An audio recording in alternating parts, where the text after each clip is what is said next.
Oh. Ba't, sir? Sa'yo nakaraan eh. Ikaw na naman. Ano yun, sir? Huwag mo sabihin ito pa rin yung ginamit mo na ano, Ha? na helmet. Oo, sir. Wala na akong helmet, sir, eh. Huwag mo sabihin wala tong foam sa loob. Wala na, sir.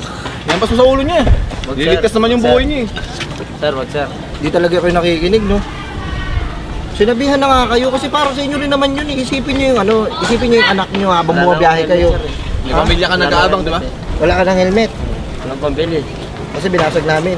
Kasi nga, para nga ma-safe ka. Kasi if ever na huwag naman sana ma-disgrasya ko. O paano yung pamilya mo? Isipin mo yung pamilya mo. Kasi Paano? Nag-aantay sa'yo, nag-aantay sa'yo. Paano ako bibili, sir? Walang pera. kaya nga, hindi magtrabaho ka. Problema pa namin yun. Ang tibay mo naman, di ka maalog. Ito talaga, wala na talaga tayo magagawa dito. Kundi, Wag dyan. tatagin kita. Sir, wag, sir. Nakita mo ba yun? Kunin mo nga. Sir, grabe naman kayo, sir.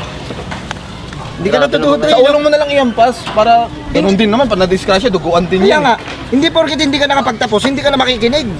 Walang disiplina ka naman, no? Pag-alatahan Sir. kang buo eh. Para hindi mo na magamit to. Sir. Punyeta ka. Huwag ka tumingin sa akin. Pag kasi tumingin, nakanganga ka pa eh. Hindi masira eh. Hindi masira, oh. Ano? Ang hirap sirain. Sorry, sir.